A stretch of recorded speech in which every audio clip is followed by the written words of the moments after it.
국회 교섭단체 대표연설이 어제 마무리되었습니다. 더불어민주당은 야당의 건설적인 비판과 제안을 적극 수용하려는 열린 마음과 자세로 이번 교섭단체 대표연설에 임했습니다. 그러나 나경원 원내대표의 연설은 국가 원수와 국민을 모욕하고 헌법 정신과 촛불혁명을 정면으로 부정하는 것이었습니다.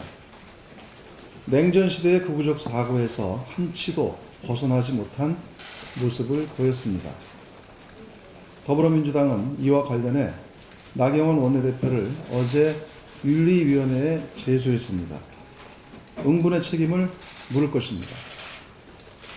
아울러 가짜뉴스와 거짓 선동으로 일관된 연설 내용에 대해서도 이 자리를 통해 바로 잡고자 합니다.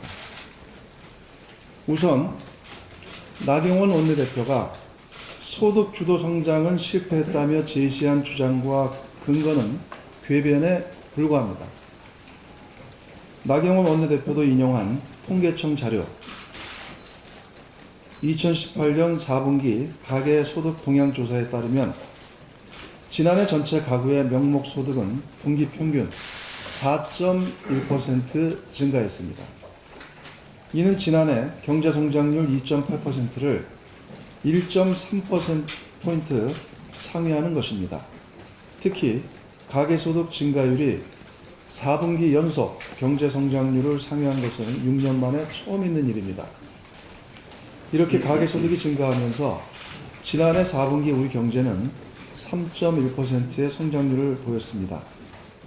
국민소득 3만 달러 이상 OECD 국가들 가운데 최상위 수준이라 할 것입니다.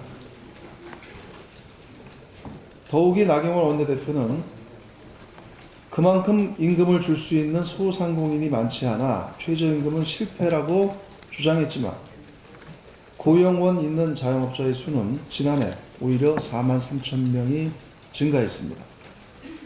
이 때문에 나 원내대표가 연설문에서 떠봤던 무디스 역시 최저임금은 소비 지출을 지지한다며 최저임금 현실화 정책을 긍정평가하기도 한 것입니다. 둘째, 정부의 적극적 재정정책을 소위 세금 퍼주기라고 비판한 건 역시 어처구니 없는 대목입니다. 일자리와 사회 안전망, 경제 혁신을 위해 재정의 적극적인 역할을 강조하는 것은 무디스와 OECD 등 해외 기관들이 적극 권장하는 사안입니다.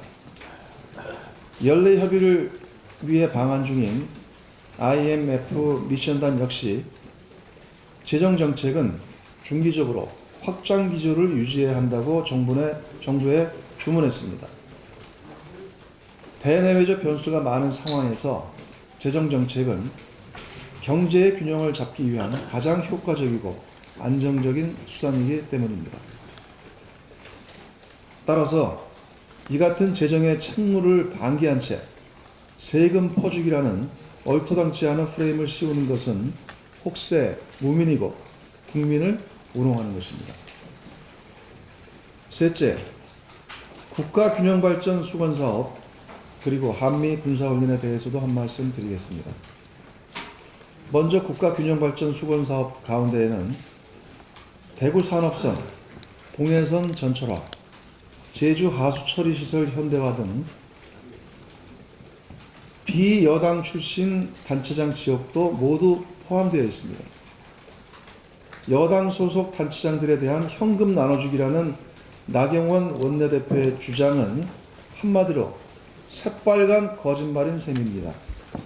오히려 나경원 대표와 자유한국당 의원들에게 되묻고자 합니다.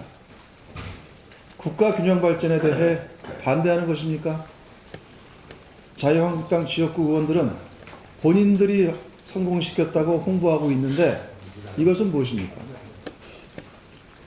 대구의 모 의원은 달성군을 관통하는 대구 산업선 철도 확정을 위해 막판 총력 설득 중이라고 페북에 글을 작성해서 올렸고, 경북의 모 의원은 영일만 대교 사업 예타 면제라고 언급했고, 경남의 모 의원은 의정보고 대회에서 김천 거제 남부 내륙철도 사업 예타 면제 가능성을 언급했습니다. 한미 연합훈련 역시 마찬가지입니다.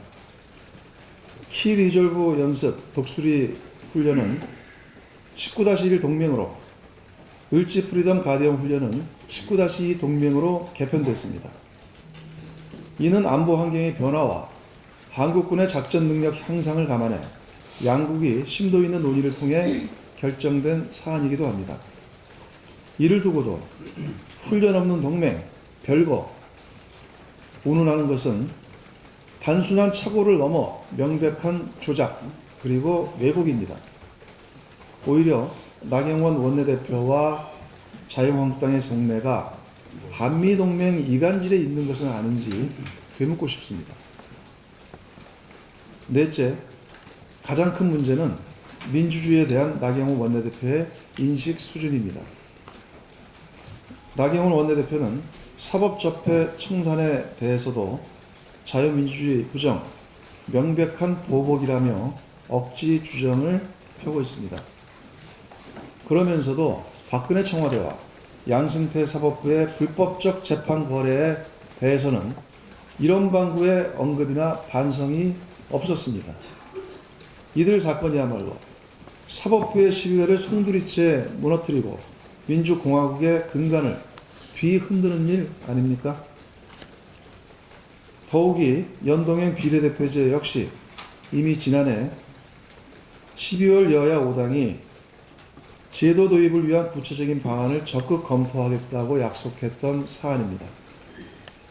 이제 와서 무슨 염치로 국민과의 약속을 뒤집는 것입니까? 국민과의 약속을 우습게 보는 것이야말로 나 원내대표가 말하는 의회 민주주의의 부정입니다. 나경원 원내대표의 연설도 탄핵 부정과 국정농단의 그늘에서 여전히 벗어나지 못하고 있는 자유한국당의 실체가 그대로 드러났습니다. 나경원 원내대표의 문제 발언 철회와 공식 사과를 거듭 촉구하며 자유한국당이 부디 제1야당에 걸맞는 인식과 태도를 보여주기 바랍니다. 이상입니다.